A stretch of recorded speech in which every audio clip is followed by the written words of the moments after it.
Seja muito bem-vindo, seja muito bem-vinda. Hoje, em nosso bate-papo, nós vamos falar da evolução do design ao longo dos anos.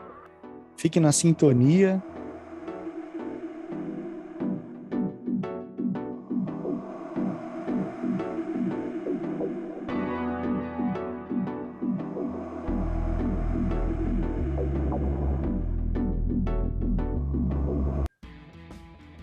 Para falarmos desse assunto, do design, da evolução dele, temos hoje em nosso show o Kleber Gossi.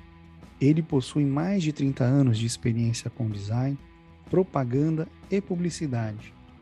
Tem como formação bacharel em comunicação visual pela Mackenzie, participações em diversos bootcamps, cursos e mentorias de usabilidade, além de ter um portfólio bem recheado de referências que eu vou deixar já até na descrição aqui, antecipando uma das perguntas aqui. Então seja muito bem-vindo, Kleber. Obrigado, Rogério. É um prazer para mim poder estar participando aqui desse podcast. Já conheço o podcast, ouço o podcast. A primeira temporada eu vi quase que completa, acho que faltou 1 ou 2. E para mim é muito bacana poder estar aqui compartilhando um pouquinho aí da minha experiência de vida aí, quem sabe incentivar e ajudar outras pessoas também através dessa experiência. Com certeza vai agregar bastante aí na vida das pessoas, porque a usabilidade ela tá em tona, né? Então a gente estava até batendo um papo esses dias, né? Você vai lá no site da academia, acho que você mandou isso no Instagram lá, que você vai ver valor, né? Você quer saber o valor do curso, na verdade é missão, visão e valores daquela academia. Então a usabilidade está além do design, né? Mas falando um pouquinho aí da sua experiência, conta para o pessoal que está ouvindo, que não conhece, quem é o Kleber, para ter uma noção da dimensão do Klebão. Bom, parafraseando a música lá do Lynyrd Skynyrd, eu sou um cara simples. A única coisa que não bate na música é que na música o cara é um filho único, né? Eu tenho irmãos. Mas o resto da música tem muito a ver comigo. Então eu sou uma pessoa bem simples, uma pessoa de família, né? Então eu defendo bastante minha família. Acho que família hoje em dia tem perdido um pouco, parece, de valor, né? E eu sou a favor dos valores de família, independente de qual seja a sua família, mas assim, de relação familiar. Então, sou muito pró-família e sou um cara que apaixonado por música, design, futebol, música, futebol, design, música, design. Não tem uma ordem assim. Acho que talvez hoje o futebol estaria no terceiro lugar, mas em relação a design e música, tá lá os dois ali em primeiro lugar. Então, para você, na finada MTV do canal 32, o programa favorito era Rock Go, então. Pô, eu gostava do Rock Go. Tinha lá o Skank era bom, né? O Samuel Rosa era um cara bom ali do Rock Go, mas eu gostava. Era legal que misturava lá a galera que a gente curtia, gostava de ouvir, e o pessoal lá que fazia a parte de comédia lá, narração, comentarista lá, que era o pessoal lá, os sobrinhos da Taíde. Sobrinhos da Taíde, então eu gostava bastante. Paulo Bonfá, Marco Bianchi e Felipe Xavier. Felipe Xavier. Isso. Felipe Xavier. É que a minha banda favorita era tudo perna de pau, mas curtia. Mas era divertido. A graça era essa, né? Ver o pessoal tocando bola. Tinha cara que treinava, levava a sério ali mesmo. Mas é legal desse viés, né? O que as pessoas gostam, né? Então, vendo aí, falando um pouquinho, já indo pro lado profissional, a gente vê que a sua essência, né? Do profissionalismo estava ligado, esteve sempre ligado, na verdade, à parte do design. Cara, sempre foi essa ideia? Você sempre falou, cara, vou ser designer, sempre que você quis isso? Não, na verdade. Acho que quando eu fui um adolescente, eu era um adolescente meio que maturo em relação a pensar em futuro, ao que eu queria ser do futuro. Então, perguntar o que você quer ser do futuro? Quero ser astronauta. Como se fosse a coisa mais simples do mundo ser um astronauta, ainda mais aqui no Brasil. Época do Top Gun, quero ser piloto de avião. Era tipo assim, falava o que tava na moda, assim, não era o que tava no coração mesmo. E aí, como eu não tinha nada muito definido, o meu pai, ele é engenheiro mecânico. Ele trabalhou muitos anos ali na GL em Santo André, antes dela ir para Campinas. Depois trabalhou também em Diadema. E com o incentivo dele, o que eu fui fazer? Mecânica. Então eu entrei na ET Lauro Gomes, lá em São Bernardo, e comecei a fazer mecânica. Detestava aquilo, cara. Botar aqueles macacão lá, ficar cheirando graxa. Não pelo macacão e pelo cheiro da graxa, até era o de menos, mas assim, eu odiava a parte de estudar matemática, estudar química, física. Eu não sou de exatas, eu sempre fui de humanas, e isso sempre esteve no meu perfil. E ali tinha muito essa questão de exatas. Eu ia fazer peça no torno, tinha que ser milimetrado ali para não... Eu vivia matando as peças, porque, eu não nasci para aquilo. Então foram 2 anos que eu repeti os 2 anos na ET. Isso nunca tinha acontecido na minha vida, de ser reprovado em escola. E eu lembro que no segundo ano, uma das coisas que eu comecei a fazer ali na ET, no primeiro ano tinha um primo meu que ele desenhava. Então ele já era veterano, a gente caiu até na mesma classe. E aí o apelido dele era Formigão. E aí ele desenhava, só que ele desenhava muito perfil de personagens, história em quadrinhos, assim, tipo Marvel, DC. E eu comecei a desenhar também, eu já desenhava anteriormente, né, desde criança, sempre desenhei. E aí comecei a desenhar, acompanhar ele, fazer os desenhos de super-heróis também, mas o meu perfil era mais estilo cartoon. E aí comecei a desenhar os outros personagens, cartoon. E aí, assim, gostava mais de ficar desenhando do que de estudar lá. E aí repeti o primeiro ano, segundo ano entrou a galera nova lá e eu continuei desenhando. Só que aí eu fui aprimorando, eu comecei a fazer história em quadrinhos das situações que acontecia com o pessoal ali. Ah, vai embora, vai pegar carona, o cara tá com a mala passa por cima do caminhão, cai do outro lado da rua. Então eu comecei a brincar com isso. E isso aí meio que começou a fazer sucesso ali entre o pessoal da minha turma. E aí um dia eu tava sentado lá numa dos intervalos de aula, a gente tava sentado, tinha uma pracinha ali, batendo papo, aí tem um cara lá que era de Mauá, o apelido dele era Mauá. Ele chegou pra mim e falou: Formiguinha, cara, você tá perdendo tempo aqui, por que você não vai estudar publicidade? E aí ficou isso na cabeça, eu já não curtia muito, aí repeti o segundo ano também, e fui seguir o conselho do cara, do Mauá, e fiz publicidade, saí da ET, fui estudar publicidade e marketing no Colégio Brasília, lá em São Bernardo. Aí foi os 4 anos bem bom, assim, gostava, né, já era meu perfil. E de lá pra cá, então, sempre comecei a ter esse lado, essa visão focada, assim, propaganda, publicidade, anúncio, logotipo, marca, né? E começou de fato aí. E aí, então, o primeiro emprego meu já foi numa agência de publicidade, em Santo André, chamava, não sei se existe ainda, Estilo Arte e Propaganda. E aí meu primeiro trampo era ser Pestap. Você sabe o que é Pestap? Não conheço esse jargão aí, não. Pois é, aí eu tô entregando minha idade também, né, pra todo mundo. O que era o Pestap?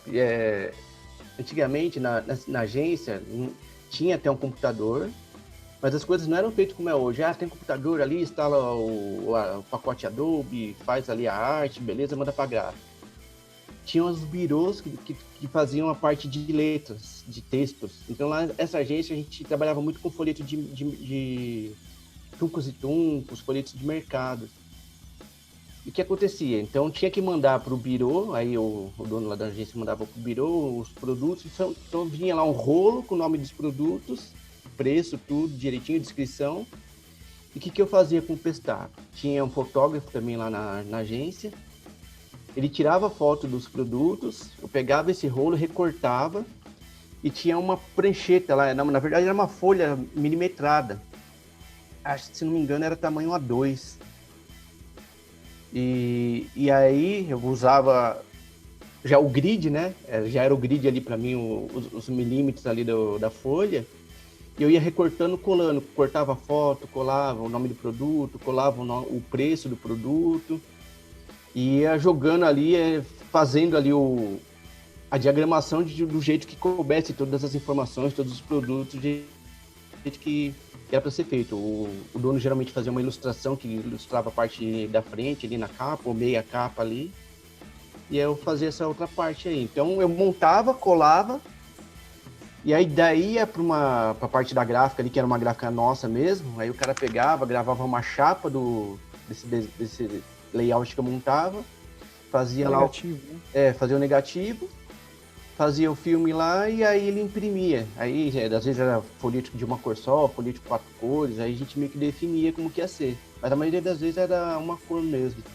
Então a minha história com design mesmo começou antigamente com a parte de ilustração, vou dizer que não tinha a ver com design, tinha a ver também, mas assim, profissionalmente começou aí nessa agência, quando eu comecei a, de fato, botar a mão na massa. Acabou não fugindo da contagem, né? Você matava as peças lá na parte do Senai, mas não podia errar a conta dos milímetros, né? Não fugiu da matemática, não, querendo ou não. E outra coisa que era interessante, lá na mecânica, quando eu ia desbastar a peça lá na lima, então as peças tinham que sair bonitinhas, quadradinhas, sempre arredondava os cantos. Isso é uma coisa que eu trago até hoje, porque nos meus designs, assim, eu costumo trabalhar com cantos arredondados. Você já estava disruptivo, né? Porque quando começou a internet, aqui vamos falar da abertura do mercado, lá em 94, lá do governo Collor, era tudo quadradinho, né? Você já queria fazer redondo lá. Pois é. Não, lembra os primeiros sites? Era tudo quadradinho, era um monte de GIF piscando, aquelas fotos lá com o fundo esmaecido, lembra? Aquelas coisas feias. 1 mega para baixar conexão de escada. Inclusive, já coloquei o som do barulho de escada, porque o pessoal não conhece esse barulhinho, né? Instalava o CDzinho da AOL, usava Alta Vista, né? Não tinha o Google, era Alta Vista para fazer pesquisa. Eu usava um brasileiro que o pessoal tava fazendo KD. Tinha o Alta Vista e tinha o Yahoo também, né? Yahoo, é verdade. É engraçado falar, né? Passado. O Yahoo era gigante, maior do que o Google. Podia ter comprado o Google. Tinha propaganda na TV e tudo. Lembra? Yahoo! Os caras são demais. Ô, Clebão, e quais são os desafios aí que você recorda, pegando, né, toda essa experiência que você tem, dessa transição? Porque uma coisa que você está explicando pra gente aqui é da mídia física, né? Então pegar lá a foto, recortar, colocar dentro de uma medida, né? Hoje você faz isso no digital, mas qual que foi essa dificuldade dessa transição do físico para o digital? Na verdade, foi mais questão de especificação técnica. Eu vou contar um caos que aconteceu, que acho que fica mais fácil de entender. Acho que em 98, comecei a trabalhar era num escritório que desenvolvia softwares para imobiliária. Era ali em São Caetano. E aí foi quando eu comecei a trabalhar com web design. Então, na época, não tinha nenhum pacote da Adobe ainda, tinha separado, estava começando ainda separado Dreamweaver, Freehand, mas ainda não tinha quando eu comecei lá. A gente usava um programa chamado Netscape Objects. E aí, o que acontece? Eu fazia o design, só que eu fazia o design voltado para site, né? O site dos clientes da imobiliária.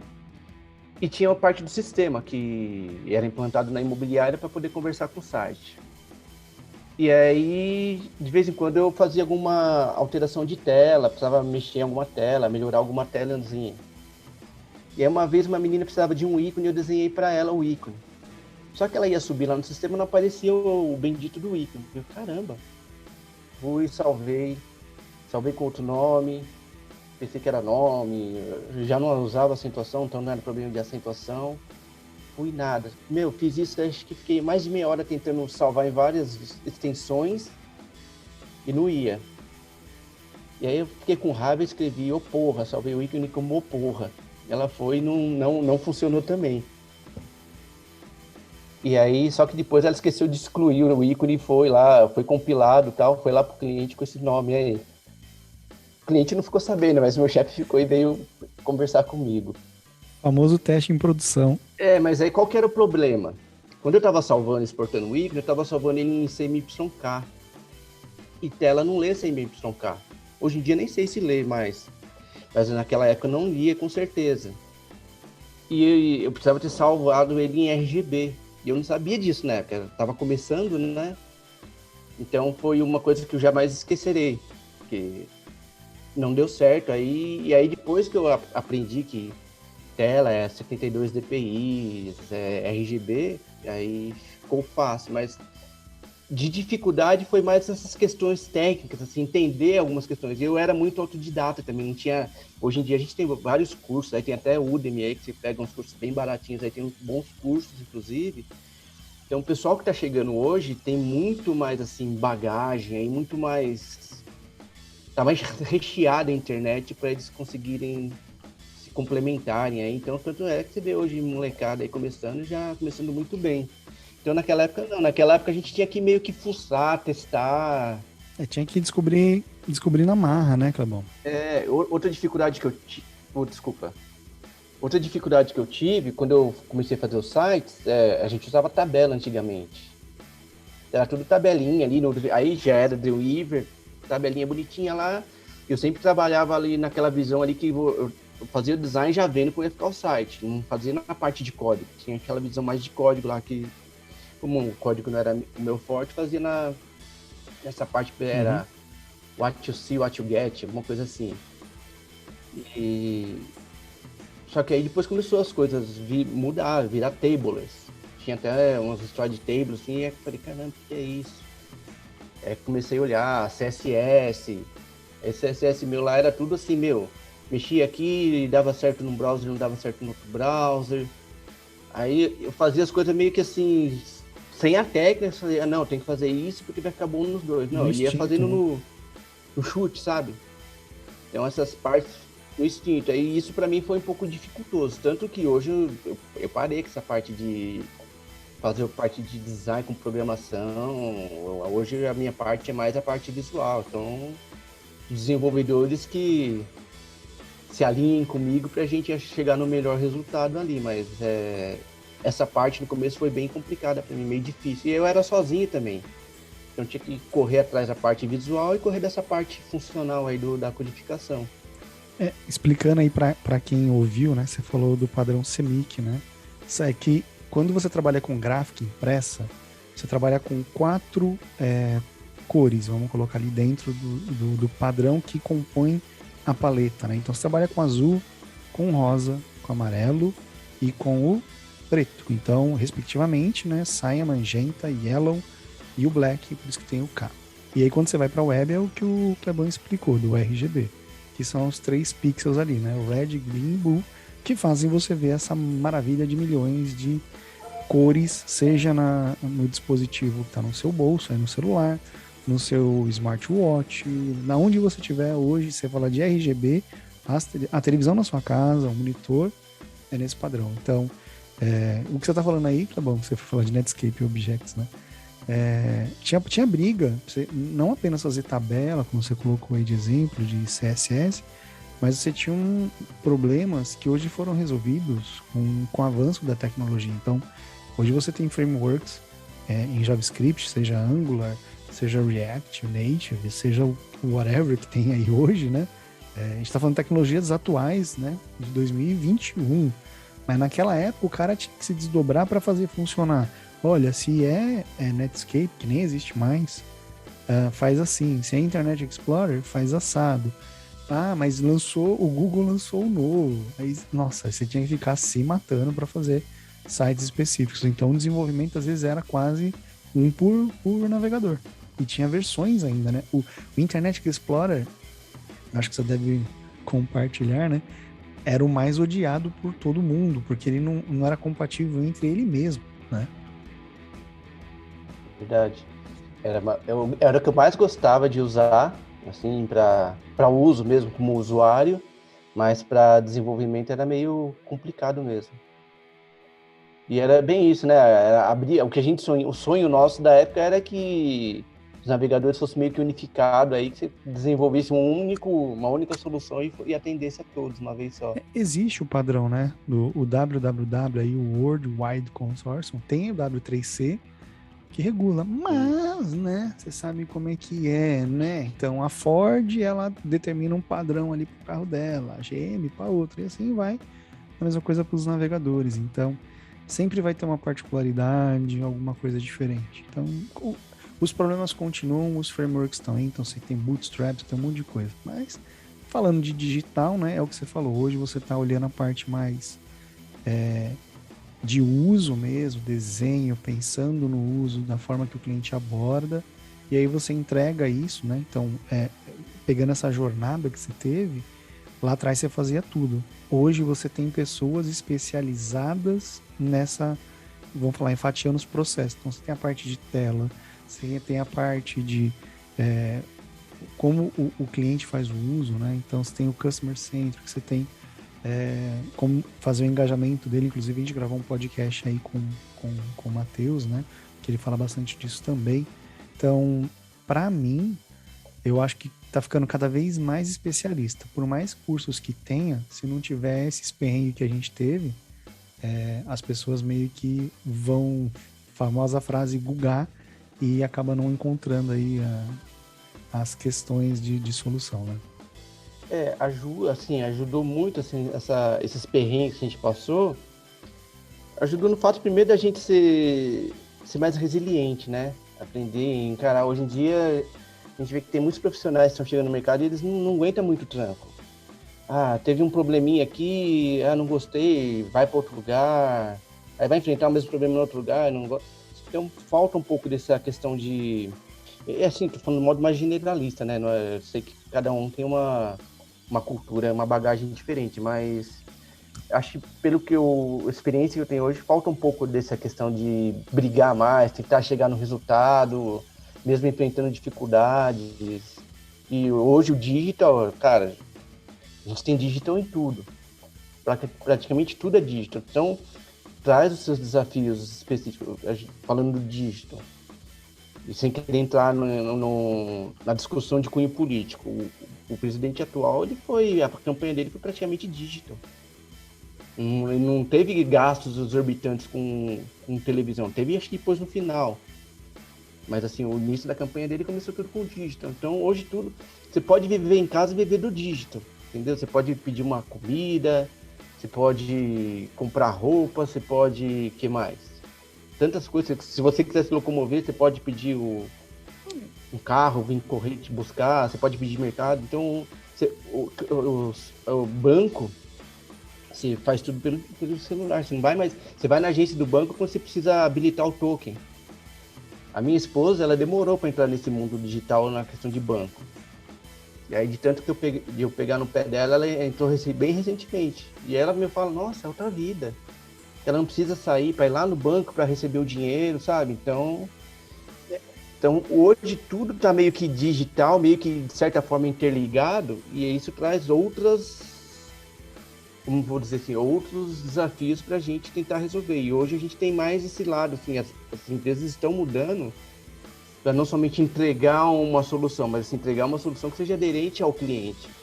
Então, por isso que tem essa questão de pesquisa com o usuário, bater papo com o usuário. Então, ainda tem empresa ainda que está meio que encaminhando para esse lado aí, que ainda não tem isso, mas a maioria das empresas assim já tem essa visão de olhar para o cliente. Que é importante Ele tem que também. estar no centro, né? Então, você tá falando, Sim. eu fui viajando aqui nas ideias, né? Então, trabalhei na loja do palhaço, né? Do Ronaldo, né? Do Ronaldo McDonald's. E o olhar para o cliente, é o que você falou, sempre você tem que estar, né, focado nele, independente que o cara tá no balcão fazendo o pedido, mas entender se o cara tá com pressa. No digital, a gente não tem isso. Então, como você falou, tem testes, tem conversas, entrevistas, você consegue fazer simulações AB, se eu colocar o botão mais para cima ou mais para baixo, ver o mapa de calor, se o cara clica aqui, clica colar, para poder ver qual que é o feeling, né? Se você tem uma maior retenção ou abstenção disso. Lá no passado a gente não sabia, a gente fazia o que a gente achava melhor, ou o que a agência, ou o que o cliente... na época de faculdade, né, eu sou formado em web e-commerce, sou tecnólogo, né, nessa área, e tinha um cara lá, o nome dele era Fred Carvalho. Mano, um cara muito bom. Ele trabalhava num banco que foi comprado, Banco Zugby, se não me engano, acho que foi Pan-Americano, comprou, e ele fazia, cara, vários altos freelas, porque naquela época a gente fazia muito freela, né? Trabalhava de dia normalmente e de noite a gente programava, né? Então, garotos de programas na noite, sim, já fui um deles. E fiz muito design à noite também. então, e isso que é o melhor, né? Você fazia programas em casa, né? Você não saía de casa. Sim. E ele mostrou na época um trabalho que ele fez para uma empresa de uma agência de carro, não me recordo qual que era, tipo Carreira, sabe? GM Carreira. E ele fez na época do lançamento do Zafira. E a provocação que os caras deram foi: como você faria a venda de um carro cujo slogan era a conquista do espaço? Ele criou uma ideia, uma sacada, foi bem inteligente. Hoje, se a gente for falar, os caras, você é louco, pô, isso é ridículo hoje fazer. Mas na época ele fez um esquema que você acessava o site do cara e ele abria uma nova janela em tela cheia com a marca Zafira, repetindo no BG, então tinha um load ali dentro, enquanto carregava o site completo. Então, a provocação de conquista do espaço, ele conquistava o espaço do cara, ele trazia o foco para você não ficar, sabe? Naquela época, você deve lembrar, tinha muito pop-up que saltava na tua frente, você perdia o foco da. Então, o cara, ele usou esse argumento na época, não que eu defenda, mas para aquela época foi uma solução muito inteligente. E o irmão dele, cara, fazia. Você falou de Dreamweaver, né? Todo o kit da Macromedia aí. Ele desenvolvia, fazia desenhos e fazia jogos para Sony. Sabe Scrubs, aquela série super antiga hoje, né? Que é um de médico tal, de comédia. O cara fazia altos jogos nessa época. Então, eu fui, graças a Deus, tive muitas pessoas boas ao meu redor, então por isso que eu entendo bastante, a gente troca muita ideia nesse sentido. Né? Então, eu vejo você falando, eu vou delirando, né? Vou viajando no assunto também. Mas é bem bacana isso. O Flash também, aí, que era da Macromedia, cara, é um programa que eu não gostava muito de usar porque, é o que eu falei, eu era muito autodidata na época, não tinha curso nem nada, assim, não tinha outros profissionais para dividir junto ali, eu era sozinho. Então, para dividir experiência, sabe? Então, aí tinha que trabalhar com timeline, assim, eu apanhava um pouquinho. Mas eu lembro que na época do Flash aí, que é essa época de animações, cara, bombou muito, cara. Era bem Ele foi legal. tirado porque tinha muita questão de segurança, tinha invasão, o plugin era frágil. Mas, né, ainda tem algumas pessoas que ainda são saudosistas nisso aí. Uma coisa que, assim, na minha carreira como designer, algo que eu gosto muito de trabalhar, sempre gostei, é a questão de desenvolvimento de marca. Sempre gostei. Tem vários livros aí de construção de marca, ou vários livros só de referência de marca. E na época do Flash, sim, às vezes você conseguia pegar o Flash de alguma empresa assim, você conseguia inverter lá o processo dele ali do executável dele, se deixava ele editável. Então às vezes você precisava pegar, e eu pegava assim, justamente para ter referência. Aí eu pegava, criava o meu bookzinho de referência lá, falava, eu consegui esse logo aqui, logo de banda.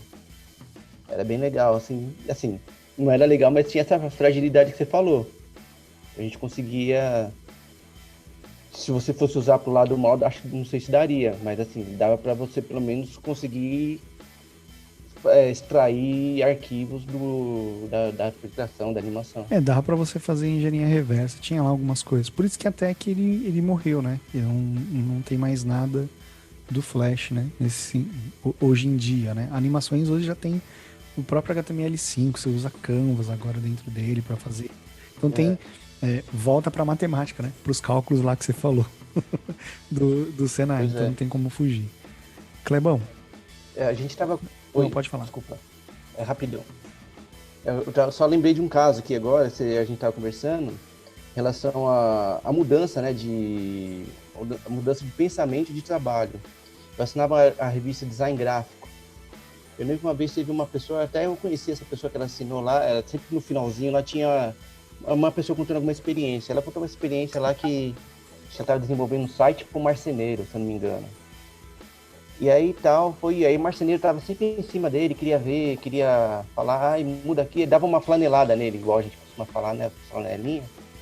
Ficava lá em cima, aí ele virou pro marceneiro e falou assim, sabe que eu não trabalho com marcenaria? É o marceneiro, não. que eu não manjo nada de marcenaria, só que ele não falou nada assim, né? Ele falou outra coisa. E aí depois no final ele até falou que não recomendaria fazer isso, porque o marceneiro entendeu tudo. E hoje em dia é meio que assim, não que a gente vai colocar o cliente ali no nosso pescoço ali para ficar flanelando, mas a gente precisa ouvir muito o cliente hoje em dia. Então isso tem mudado bastante, assim, a gente trazer o cliente, o usuário para dentro de casa.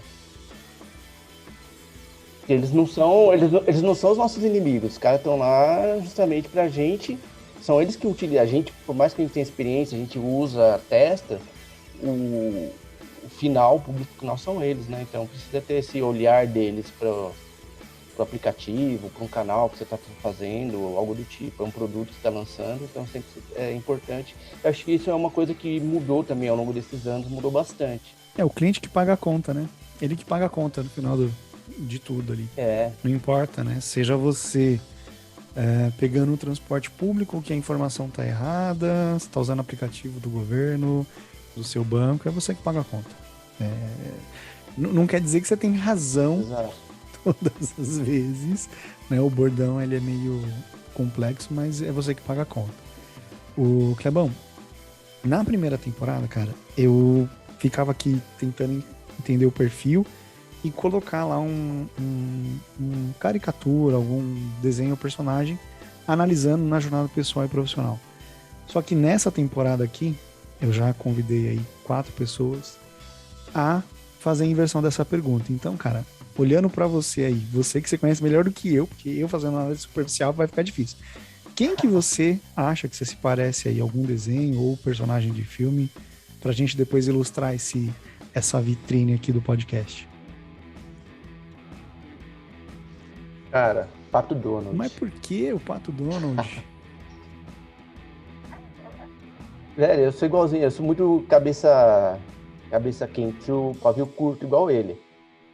O Pato Donald ele é um personagem, ele é amável, eu acho que eu sou de certa forma amável, assim, no sentido de relacionamento, de me dar bem com as pessoas, tratar bem as pessoas, mas ele é um personagem que ele é um personagem que tá o tempo inteiro bravo ali. Então, às vezes eu tenho os meus acessos ali que eu fico viro Pato Donald, tipo, eu não dou soco no ar igual ele, mas fico lá esbravejando igual ele faz. Então, eu me colocaria como ele. Inclusive, acho que ele é mais até amado do que o próprio Mickey, né, na Disney. É que ele é bem caricato, né? Se a gente for falar.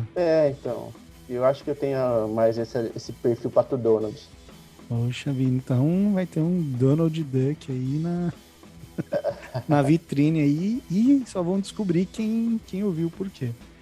Agora... Se eu colocar um Pato Donald bravo, o pessoal vai achar que eu sou bravo. Nossa, o Kleber é bravo, hein? Mas é isso que vende, né? Não dá pra colocar ele dando uma flor pra Margarida que ninguém vai ouvir esse negócio. Pois é, porque acho que é porque, assim, o forte ali do temperamento, aí seria essa parte mesmo de ser bravo, né? Então não tem muito o que fugir. Tá vendo aqui umas imagens aqui. Quem é mais bravo, o Patolino ou o Donald? Eu acho que o Donald ganha, hein? São dois bravos, hein? A Patolino ele perde o bico, né? Então acho que o Donald termina ganhando.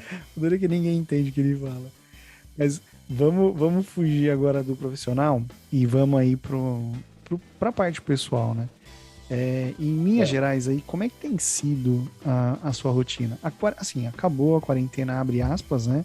Tem Omicron, tem variante, tem um monte de novidades aí, né? De vírus, mas o trabalho presencial, o pessoal tá indo 1-2 vezes por semana, mas como é que tem sido, né? Porque isso afetou pra caramba a gente aí nesses longos anos de pandemia. Como é que tá sendo os seus dias aí? Cara, assim, logo no comecinho da pandemia, eu trabalhava numa empresa que ficava lá em Santana do Parnaíba. Então era um trampo ir pra lá. Tinha que acordar 4h30 da manhã pra pegar fretado. Aí depois pegar o fretado de volta às 5 horas da tarde pra chegar aqui em casa às 8 horas da noite. Então era tenso. Às vezes pedia home office e falava, não pode, home office não pode. Caramba, hein? E aí isso tudo mudou, né? E as pessoas antes não podiam porque acho que não tinha confiança. E aí tô falando de modo geral também. As empresas não tinham confiança no funcionário. E hoje as empresas meio que foram obrigadas a ter essa confiança. Porque você produz, que a confiança está ali no seu resultado, né? Se o cara não trabalha, isso vai refletir nas entregas dele. Se o cara trabalha, ele vai refletir também positivamente. Então, acho que essa mensuração que acho que as empresas tinham um pouco de receio de fazer antes. Então, para mim foi bom justamente por causa disso, porque eu perdi aquela vida ali de correria ali que, saía de casa que tava escuro, chegava em casa tava escuro. Então chegava cansado, tomava banho, jantava lá, ficava um pouquinho aí com a família. Só que aí, para aproveitar um pouco a família, eu ia dormir, sei lá, meia-noite. E aí ia dormir com eles às 11 horas, o horário que eles costumam ir dormir, e aí ficava até meia-noite tentando assistir alguma coisa, tentando viver um pouco também, senão eu ia só ficar nessa rotina de trabalho. Hoje mudou, porque hoje, assim, as coisas estão voltando ao normal, mas você trabalha de casa, o meu período de trabalho é das 9 às 6. Então, hoje eu consigo levar minha esposa para trabalhar, ela trabalha aqui perto, aí já levo meu filho na sequência já para a escola. Então, facilitou até nessa questão de vida familiar, estou mais próximo deles. Então, eu tenho esse benefício de poder fazer isso, ainda dá tempo de chegar em casa, tomar um café e começar o meu dia de trabalho. E aí não dá para buscar, porque o horário do meu filho é o horário do almoço, aí meu sogro e minha sogra vão buscar ele. A minha esposa era o horário de almoço também, então ela já aproveitava para trazer os dois. Agora minha esposa está trabalhando até mais tarde, só que ela trabalha até 5h30, então ela vem de Uber. É o horário que eu ainda estou trabalhando, então não dá para buscar. Mas mudou. E outra, você precisa ficar até um pouco mais tarde, sei lá, até 7, 8, 9. Cara, você desligou o computador, você já está em casa. Então o fato de você não ter essa correria de se locomover até o trabalho ajuda muito. Hoje a gente está onde eu trabalho voltando gradativamente. Então tem pessoal que vai 2 vezes por semana. Eu estava indo nas quinta-feiras, agora está tendo uma reforma lá, então não fui mais, mas acho que a partir da próxima semana eu volto aí. Então é um dia que se enfrenta aquele estresse de trânsito, de correria. E é importante, acho bom também ter essa parte do relacionamento pessoal ali, físico, olhar no olho, conversar no olho. Acho que essa parte a gente não pode perder. Mas, de modo geral, o fato de estar mais em casa, mesmo que trabalhando, ajudou bastante. E como eu tenho também uma vida muito agitada, social, agitada no sentido assim, eu sou membro de uma igreja. Então, eu e minha esposa sempre fomos muito ativos. Então, na pandemia, na quarentena, tinha parte de gravação de música, então a gente gravava aqui de casa, mandava lá também. Então, a gente meio que não parou essas atividades relacionadas à igreja. O pessoal teve que se adaptar aí também para o digital, né? E aí, hoje também já está voltando ao normal também, então não foi ruim, assim. Acho que a minha esposa até acho que não curtia muito essa história de home office. E hoje, para ela vê que é um benefício também. Então, de modo geral, é uma coisa que ninguém queria que acontecesse, né? Foi uma coisa bem ruim, a gente perdeu muitos conhecidos também. Mas, de certa forma, acho que mudou essa questão de relação de empresa com o funcionário. E acho que tem sido benéfico. Você sabe que você falando algumas coisas, eu estava discutindo bastante com alguns colegas, né? Essa pandemia, ela forçou algumas coisas vieram para ficar e outras já meio que estão na lembrança. Então, você falou da igreja, né? Então, eu tenho aqui, a gente faz aqui alguns grupos de oração remotamente, nesse mesmo lugar que eu tô aqui. A gente pega, lê um livro, lê o trecho da Bíblia, enfim, porque não dá. Ainda não tá 100% seguro, né? Como você falou, mas tem a tendência a voltar os trabalhos normalmente. E a gente estava relembrando, quando começou a pandemia, cara, muita gente orando. Acho que foi o ano que mais se orou no mundo. Depois que veio a vacina, o pessoal esqueceu. Porque parou. Então, assim, sei lá, sabe, tipo, muito superficial. Então, é legal que você fala isso, você tem isso no seu dia a dia, você tem, né, você toca música aí, eu sei que seu filho também tá aprendendo e tal. A gente vê lá umas publicações que você faz, né, você e seu companheiro e tal. E é ruim de você ver que uma coisa que é tão positiva, não só para você que tá orando, mas para o mundo, né? O pessoal fazia correntes de oração em frente aos hospitais, não sei o quê.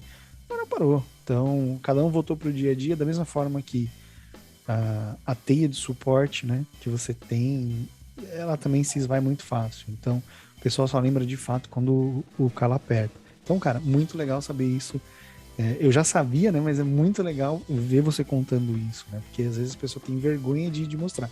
E a gente não pode ter medo, né, segundo lá uma das passagens, né, os bons são tímidos. A gente não tem que ser tímido, não. Tem que falar, tá fazendo coisa boa? Tem que contar, não tem que ter. Vai fazer coisa errada, a gente fala, não, eu fiz a coisa errada. Não, faz coisa boa também. Sempre tem esse lado, assim, de você fala que é cristão, as pessoas vindo lá. Eu era criança, ia jogar bola, os caras iam escolher e falar, o da Bíblia. Escolhi o da Bíblia para jogar no meu time e tal. Então tinha mais bullying antigamente. Hoje em dia tá um pouco mais normalizada até essa questão de respeito. Talvez ultimamente a gente tenha perdido bastante espaço, né? Mas eu acho que é questão de adaptação aí e respeito, sabe? Jesus aí, não vou querer ficar entrando também muito em temas assim de religião, mas o Jesus, ele meio que resumiu os 10 mandamentos em dois, que é amar Deus acima de tudo e o próximo como a ti mesmo.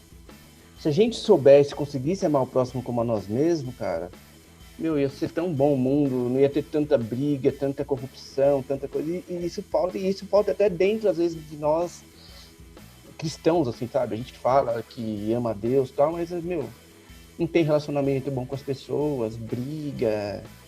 E é isso que você falou, as pessoas terminam buscando a Deus só no momento de que tá precisando, sabe? E Deus não.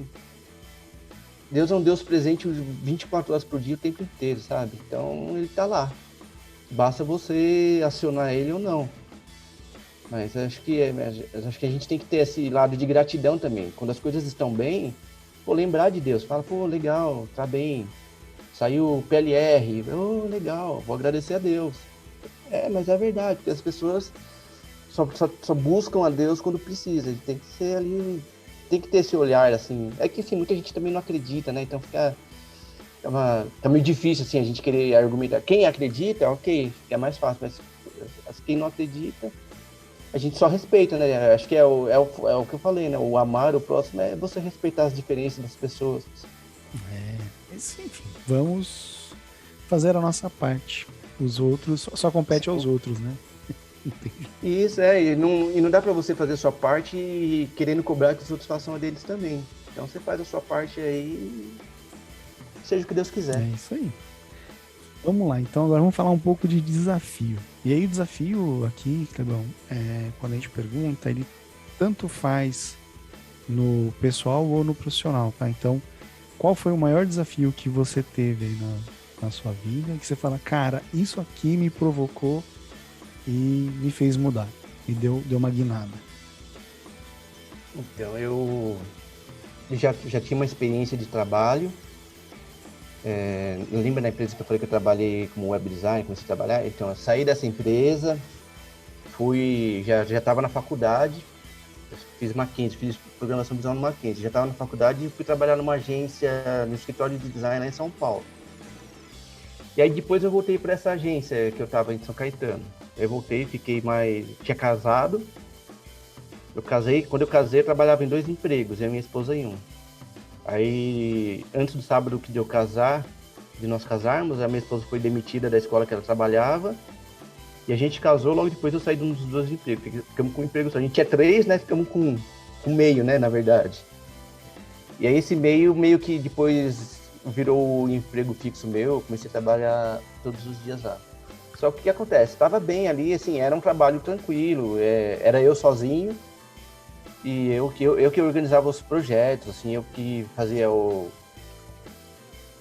a questão de cronometrar, fazer o cronograma, né, das entregas. Eu ia nos clientes fazer entrevista, levantar os requisitos, eu que vinha, fazia o orçamento e montava, eu só não recebia. O resto eu fazia tudo. Por parte de experiência, isso foi excelente. Só que o que acontece? O valor que eu recebia lá não era um bom valor. E aí meu filho nasceu. E as coisas começaram a apertar. Ter que fazer empréstimo em banco, tudo. Comecei a me ferrar. Tinha 2 cartões de crédito. Aí chegou uma época que, assim, o salário caía na conta, só passava assim na conta. Já ficava vermelho. E aí foi uma época bem ruim, bem difícil para nós. E aí eu mudei. Falei, não, cara, não dá para continuar nesse emprego desse jeito. E foi quando eu mudei para uma empresa que era uma hold de tecnologia. E aí essa empresa aí eu guardo ela com muito carinho pro bom e pro mal. Tanto das coisas boas assim profissionais que eu aprendi, desenvolvi ali, que ali eu trabalhei muito com a parte gráfica também. Trabalhava na área de marketing, eu trabalhei na parte gráfica e trabalhei na parte digital, mas ali era muita coisa de gráfico, porque a gente trabalhava muito com prefeituras assim, então tinha que trabalhar com brindes para eles. Mas foi na época que eu trabalhei muito com InDesign, principalmente era o que a gente mais usava lá, fazia muito portfólio de projeto. E aí, financeiramente, deu para dar uma equilibrada. E aí, então, essa mudança foi importante para mim. Então, e tem os perrengues que eu passei lá que eu levo como o ponto negativo. Era empresa familiar, tudo, então tem o lado ruim. Mas eu guardo com muito carinho. Eu sempre lembro dessa empresa aí, porque teve a parte boa ali que é o que eu falei, né? A questão de gratidão. O que eu aprendi e desenvolvi ali, cara, assim, se eu soubesse, eu teria saído antes do outro trabalho, sabe? Pra ter essa oportunidade. Então isso foi bom porque aí eu consegui novamente organizar a vida, consegui suprir aqui minha família, né? Como eu falei, né, ser pessoa de família é ter essa preocupação, né, de não deixar faltar nada para eles. E graças a Deus aí, com fé, né? A gente que tem fé, com fé em Deus as coisas caminharam muito bem. E é o que aconteceu agora de novo. A empresa que eu estava antes de onde eu estou agora não estava muito legal. Assim, questão de não faltava nada em casa, mas era ali também, empatava meio que no final do mês, né? E agora eu mudei, graças a Deus as coisas estão caminhando bem melhores. É feliz saber isso. Eu tive uma experiência também de uma empresa de dono. Não vou citar aqui, né? Enfim. Mas aprendi algumas coisas, mas também aprendi a me valorizar. Trabalhei só um mês lá como PJ. Não aguentei no sentido da pessoa gritar das 8 às 19. Então, 11 horas gritando todos os dias. E para mim, o estopim foi quando eu perguntei para uma pessoa: faz quanto tempo você tá aqui?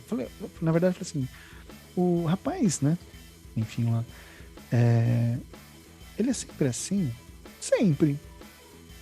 Há quanto tempo você tá aqui? A segunda pergunta, 6 anos. Eu falei: não dá. Não dá. Eu tava sofrendo muito, minha saúde, assim, eu tava em frangalhos. Mas aprendi muita coisa em um mês ali. Sabe, bastante experiência, é o que você fala. Tenha gratidão, aquilo me foi bom naquele mês, mas tá me fazendo muito mal. Então o saldo na conta, e eu reli um livro recentemente, a trilogia, né? Eu reli a trilogia do Mundo Executivo. E eles usam uma expressão que você tem uma conta corrente emocional. Então, se eu aqui, Rogério, te tratar mal, Kleber, eu tenho que fazer mais ou menos 10 coisas boas para tentar compensar esse saldo negativo para você, porque isso pode te corromper, que é o que você falou, pode te destruir. Você estava moralmente, você como pai, provedor da casa, tal, você se sente debilitado, né? E se você trabalha com saldo positivo, isso te ajuda no futuro, que você vai querendo esse apoio. Então eu entendo o que você fala e tô feliz que você tá bem, viu, cara? E você é um cara muito bom mesmo. Eu gosto muito de você, já falei pra você. Obrigado. Obrigado. E aí tem uma coisa assim, eu já falei isso para você também. Passei por várias empresas, mas uma coisa que eu gosto muito da empresa atual é a questão de sinergia entre os times. Cara, lá acho isso muito fantástico, acho que isso é fundamental para o sucesso da empresa. Porque não adianta nada, teve o Flamengo aí dos anos passados aí que tinha Sávio, tinha Gamarra, tinha todos os melhores craques, mas os caras não se davam. Não adiantava ter um time ali com os melhores jogadores do país se os caras não gostavam do outro. A sinergia, não existia sinergia, o time não ganhou nada, acho. Então o que eu gosto muito hoje é justamente isso, o relacionamento que eu tenho com os times, e assim, todo mundo trabalhando junto, assim, buscando o melhor. Sabe, não tô preocupado assim, eu sou o melhor, assim, não, meu time é esse aqui, eu vou cuidar do meu time e os outros que se danem. Não, ali todo mundo ali conversando, tentando chegar no melhor possível, pensando em questão de usuário, em oferecer o melhor para os nossos clientes, mas assim, pensando no que é bom para a empresa também. Então isso aí eu acho fantástico e fico feliz. E uma coisa que acontece muito nesse sentido é que assim, a pessoa está lá na empresa, mas a pessoa tem aquele medo de sair, não, aqui eu tô, aqui tem esse cara que grita comigo o dia inteiro, mas eu tô empregado, eu vou ficar aqui porque pelo menos está caindo dinheiro no final do mês. E a pessoa tem medo de pegar e buscar outras coisas. Foi o que aconteceu comigo. Eu estava acomodado na empresa que eu estava, até chegar na situação que eu fui obrigado a ter que me mexer. E isso foi bom para mim no sentido assim, não, dá para se mexer. Eu me arrependo de ter demorado. Mas eu acho que tudo tem o seu tempo certo também. Acho que vale a experiência. E hoje em dia tem muito isso, as pessoas têm muito medo. Que nem, hoje, como é um UX designer, eu participo de muitos grupos aí, eu vejo muitas pessoas assim com 25, 30 anos com medo de mexer. Mas eu vou mudar agora para o UX designer. Aí, como tá o mercado? Vai me aceitar? Cara, eu mudei muito mais que isso. Então, assim, acho que é questão de encarar mesmo, sabe? Não tá aqui, não tá legal esse emprego, vou me capacitar, quero ser UX, não quero ser outra coisa. É se capacitar e ir para cima, assim, sabe? É ter fé e ir para cima. E não só fé em Deus, assim, ter fé em você e no seu potencial. Que você pode fazer coisa melhor, assim. A gente fica muito preso, assim, naquele medo, assim, não, se eu perder o meu emprego... Eu não tô querendo incentivar as pessoas a, tipo, não tô feliz aqui, vou pedir emprego e sair buscando outro. Não tá feliz? Começa a buscar, manda currículo, melhora seu portfólio, melhora seu currículo. Tem oportunidade, a primeira oportunidade que tiver, aí vai e abraça. É isso mesmo. Não ficar ali acomodado ali, e o que você falou, né, o saldo emocional ali, então não adianta nada. É porque, cara, imagina assim, naquela época ali, eu já tinha entendido que não tava fazendo bem pra mim, o meu emocional já tava um cacareco aqui, frangado. Imagina, se vem uma empresa boa, talvez tenha acontecido em algum momento também depois disso. Você faz uma entrevista e você já tá totalmente desabilitado por causa desse saldo. Pô, o cara vai falar assim, vou fazer uma entrevista com o Kleber. Aí, como você chama? Sou o Kleber. O que você faz? Eu sou o UX. O cara não tem nem energia, não tem... Você não percebe nada, né? Então, como é que você... Reflete na sua vida. Exato. Então, assim, aqui... Conselho não se dá, né? Mas se pegar a experiência, porque a gente tá falando de duas experiências diferentes aqui, a minha e a sua, se tiver fazendo mal, procura, olha. A ideia não é que você dê a sua saúde. Porque, assim, hoje você é um ótimo funcionário, amanhã a empresa pode te mandar embora, isso vale para mim, vale pro Kleber, vale pra qualquer um. A gente, infelizmente, é substituível. Então, primeiro você olhe para você. Cuide-se, faça o seu trabalho da forma correta, porque você também não pode lesar a empresa que você está trabalhando. Sim. Mas, se você não estiver contente, simplesmente trabalhe, seja honesto e encontre outra coisa. Né? Agora, vamos para um outro lugar. A gente falou de uma parte bem triste aí da sua vida, né? Que você comentou, da sua esposa, do casamento, do nascimento do filho e tal. Mas vamos para a parte mais legal aqui, né? Então, se eu falar assim, Kleber, qual é o primeiro momento que vem à sua cabeça que te deu mais alegria? Fala um só. Qual que seria? Cara, foi quando meu filho nasceu. E eu vou contar o porquê. Não só pelo nascimento, claro que pelo nascimento, mas assim, quando minha esposa estava grávida, toda noite, assim, ela ia dormir, eu deitava ali na barriga dela, ficava conversando com o bebê, mesmo sem saber se ia ser menino ou menina. Ficava conversando toda noite. Conversava, dava um beijinho e dormia. Aí quando a gente descobriu que ia ser menina, a gente já sabia que ia se chamar Matheus. Aí então conversando com ele, Matheus, ia, beijava a barriguinha e dormia. Beleza. O dia que ele nasceu, a bolsa dela rompeu, era uma segunda-feira. Fomos lá pro hospital, aquele que não tem mais ali no Rude, acho que era Neomater. Mas não importa o hospital. Aí fomos lá e ele nasceu. O médico tirou ele, carregou ele assim, né? E ele não tava nem chorando nem nada. Até fiquei preocupado, porque caramba, nasceu, não tá chorando. E aí foi lá pra tirar as impressãozinhas do pé lá, tal, pra limpar, e aí ele começou a chorar. E chorava copiosamente. Assim, chora. Foram, limparam, tiraram lá as impressões dele. E aí enrolaram ele e foram trazendo pra mim, né? E chorando sem parar, cara. Na hora que me deram ele no braço, eu peguei ele assim e falei, filho, é o papai. Eu só falei isso, cara. Ele parou de chorar na hora, Rogério. Na hora, assim. E o tempo inteiro que ele ficou comigo, ele ficou quieto ali, assim. Quietinho, assim, sabe? Acho que se sentindo seguro. Então, isso aí, cara, é uma coisa que... Ele sabe disso, ele tem 12 anos. Cara, que assim, me emociona até hoje. Porque nunca vou esquecer, acho que esse laço aí já com ele desde o início, sabe? Então, teve outros momentos de alegria, mas esse aí é um que eu guardo, assim, acho que de especial, assim, de modo especial. Mas é bom, cara. Eu vou te falar, até brinquei com você antes de gravar, falei, já até imagino o que você vai falar aqui, porque a gente tá na segunda temporada e eu gravei com diversos, né, pessoas aqui, e todo mundo falou isso, o nascimento do filho, do acompanhamento, da alegria que traz.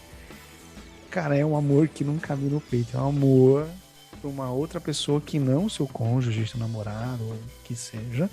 Mas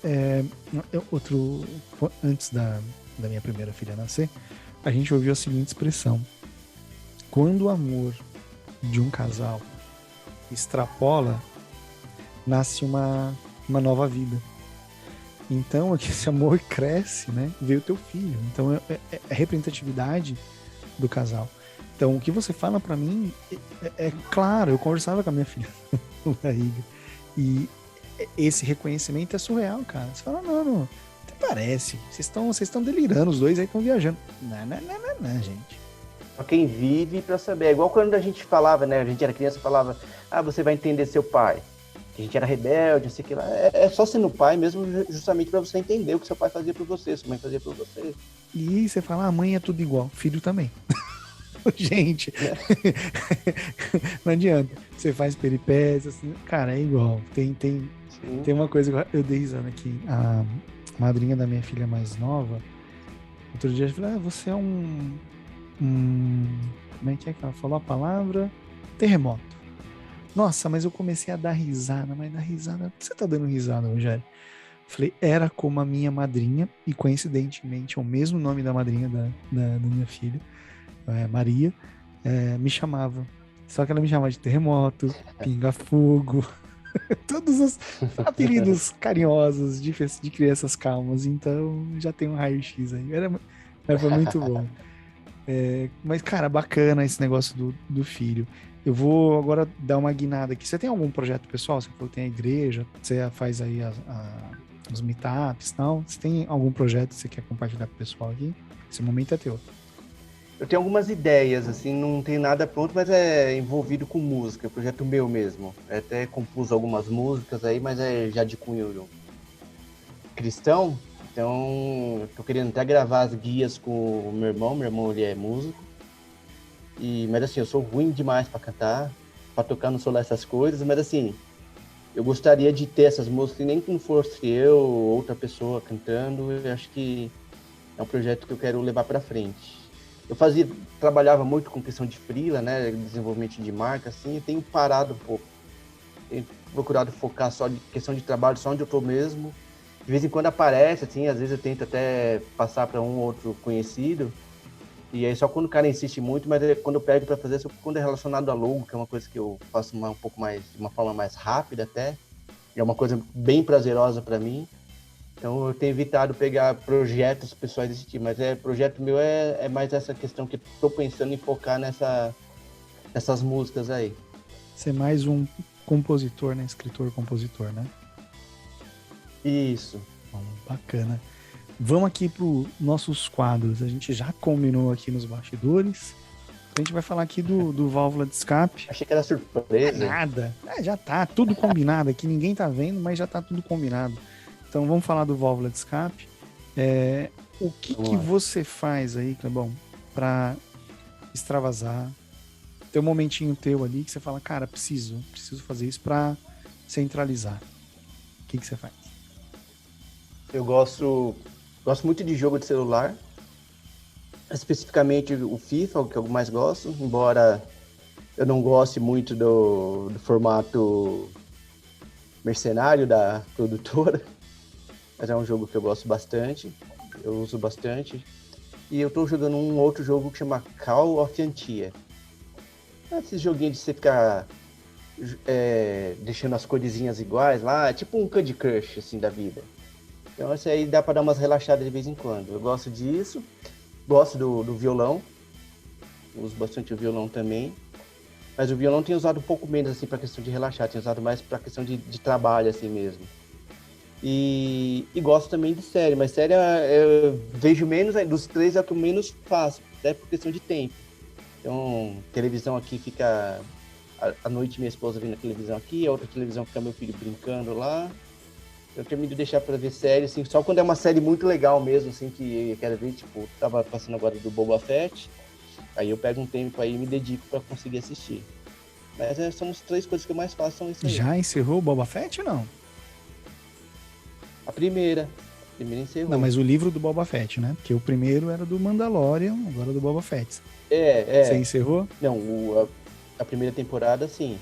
Muito bom, muito bom. Boba Fett. A história desse cara é icônica. Cara, foi, assim... Acho que a Disney tinha comprado o Star Wars, acho que foi uma coisa boa. As pessoas reclamam, né? Mas eu acho que foi bom, porque expandiu o universo. Ele tenta mostrar um pouquinho de cada, né? Porque, assim, o Mandalorian... todo mundo naquela armadura seria um Mandaloriano, né? Então ele conta um pouco dessa história, mas é bem legal. Eu gostei. Eu gostei dos dois, o Mandalorian e o Boba Fett. Que vem o terceiro. Gostei mais que, inclusive, os filmes da última trilogia que eles lançaram. Eu não terminei de ver o último, então perdi muita graça. E vamos caminhar pro segundo quadro. Esse aqui vai ser divertido, hein, Clebão? Que rolem os dados. Você vai me pôr numa saia justa, hein? Então, o tema que você escolheu é um tema geral. Eu vou rodar 9 dadinhos aqui, tá? Então...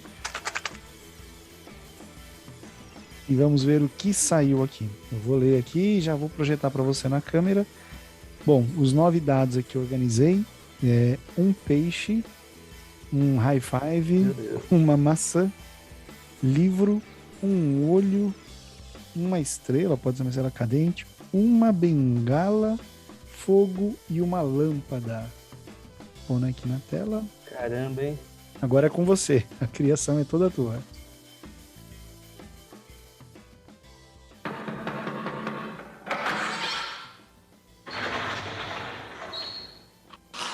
Senta que lá vem a história.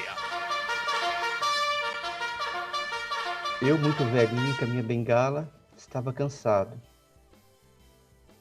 Olhei para o livro, sentei para ler. E era um livro chato, falava sobre peixe. Eu falei, não gosto de peixe. Já era de noite, a estrela já cintilava. Aí eu peguei uma maçã, fui comer a maçã. Acendi um fogo, porque eu gosto de maçã bem quentinha. Torrei a maçã, apaguei a luz e fui dormir. Nossa, que história lixo, hein? Muito bacana. Nossa, velho. Eu acho que eu vou usar essa história. Eu vou usar essa história no spot. Mano, não dá pra gente voltar isso aí, não, ficou muito feio. Ah, ficou muito bom, pô. Fiquei com vergonha. Meu, quem que esquenta a maçã na fogueira, velho? Tem louco pra tudo. Vou te falar, você é o segundo corajoso que escolheu esse quadro. O primeiro foi o Juvenal. E ele contou umas histórias, ele foi lá pro Mediterrâneo, falando de vinhos, de passeio. Bem legal, tá no primeiro episódio da segunda temporada. Ué, legal esse jogo.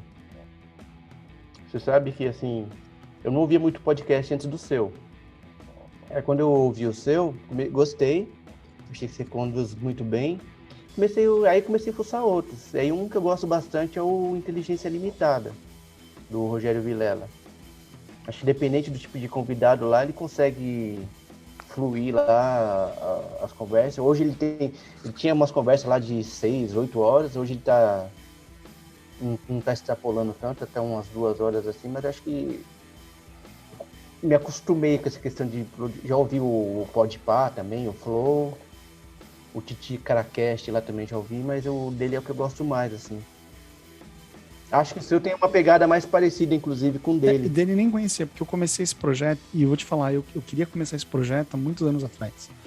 com um grupo de amigos, a gente fazia imitações. Lá nos 16, 17 anos, a gente chegou a gravar fita cassete e mandar para Rádio Jovem Pan. E aí a gente mandou para eles para tentar, sabe, tentar fazer humor. Só que assim, é o que você falou, naquela época a gente não tinha orientação. Poderia ter feito rádio, TV, algo do tipo, né, para poder entrar nesse meio. E a gente não conseguiu. Então, mas essa ideia do podcast eu já tenho há muito tempo. Eu sou consumidor nato, né, praticamente há muitos anos, na época que o podcast não tinha o Spotify para ajudar a distribuir, entre outros grandes que a gente utiliza, né? Então eu ouço, cara, há muito tempo, podcast em inglês. Cara, eu ouvia muito, praticamente eu zerei o podcast. Tinha um chamado ESL, English as a Second Language, muito bom. Agora eles, como você falou, mercenários, não mercenários, eles têm que comercializar o produto deles, vender o curso deles. Então eu deixei de ouvir há muito tempo. Tem mais de uns 3 anos que eu não acompanho esse podcast, porque tinha que pagar, eles cortaram o feed, ficou meio uma coisa mais privativa, mas tem muito podcast bom. Então, eu já queria ter rodado esse modelo aqui há muito tempo, só não tinha me estruturado, né? Então eu conto um pouquinho da história lá no meu LinkedIn, como eu comecei esse projeto aqui. Mas obrigado aí pelo feedback, né, do show. A ideia, de fato, é ser bem leve mesmo, é um bate-papo. Não tenho pretensão em ser igual ao Rogério Vilela, porque ele é um cara bem inteligente, ele faz as sacadas. Ele quase só vive disso agora. Agora ele tá voltando a fazer show, mas ele focou muito nisso aí. Né? Mas o cara é muito bom. Tem um humor, tem uma sacada muito inteligente, tá? Então, aqui a gente procura ir muito na linha da pessoa. A gente é pequeno. Se um dia a gente crescer, começar a ter patrocínios como esses caras têm, obviamente que as coisas vão mudar, a gente vai adequando, mas para mim a essência é essa, é um bate-papo, entendendo, tem pelo menos um drive do que a gente vai conversar e não fugindo muito, né? Porque eu não posso também permear muito o assunto da tua vida pessoal, mas também não posso entrar tanto no profissional, porque dependendo da empresa que você trabalha, você não pode falar, você tem lá dentro contratos, tem confidencialidade, então a gente fala muito da função, né? Então é o que a gente procura trazer aqui. E eu não tento abrir as empresas, a não ser que o convidado fale, não, pode falar onde eu estou trabalhando, não tem problema. Então é por isso que a gente fala. Então pode ver que eu não comento onde você está e a gente tenta seguir dessa forma para evitar problemas, né? Com qualquer coisa, até porque o bolso aperta legalmente. Eu sou pequeno, a gente está aprendendo e é tudo 100% feito com muito carinho aqui, né? Todo o trabalho é feito pela minha pessoa. Mas eu acho que essa fluidez aí que é legal, porque você pega gente de formações diferentes aí e consegue desenvolver aí um papo legal. É o que você falou. Não importa se eu sou o ex, estou ouvindo alguém falar de PLD, apesar que PLD ele tem a ver, mas sei lá, vou ouvir alguém falar de outras coisas, falar de roda de samba, que eu não curto muito. Mas assim, você consegue, tipo o Vilela mesmo, consegue desenvolver uma conversa, fica agradável, não importa se não está dentro do seu ramo que você gosta. Eu tô conversando com uma pessoa, se bobear a gente vai começar a gravar logo mais aí. E ele tá como coordenador num projeto paralelo da vida dele pessoal, numa escola de samba. A escola de samba é um gancho aí para um futuro episódio, tá? Tô negociando a agenda, vamos falar assim, para ver se eu gravo. Então, Kleber, estamos chegando aqui pro final. Muito obrigado pelo seu tempo. E aí a pergunta que eu sempre coloco é: onde o pessoal pode conhecer mais um pouquinho do seu trabalho, trocar uma ideia contigo? No LinkedIn. Eu tenho Facebook também, Twitter, mas eu nem uso mais. O que vai lá para Facebook é coisa que vai do Instagram, então eu uso mais o LinkedIn e Instagram. O meu Instagram ele é mais pessoal do que profissional. Estou até pensando aí começar a fazer um Instagram mais profissional aí, com alguma questão de experiência de usuário e tal, mas hoje ele está muito mais pessoal. Mas assim, se quiser seguir lá, entrar em contato, fiquem à vontade também. Tem o portfólio no Behance, behance.net/goss.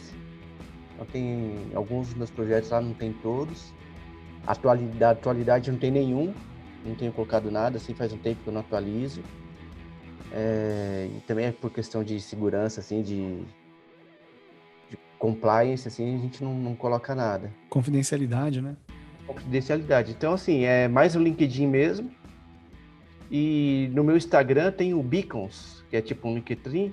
Lá tem outros canais, tem o meu perfil do Spotify. Como eu falei que eu gosto de música, lá tem muitas playlists que eu crio, muita banda assim que eu sigo.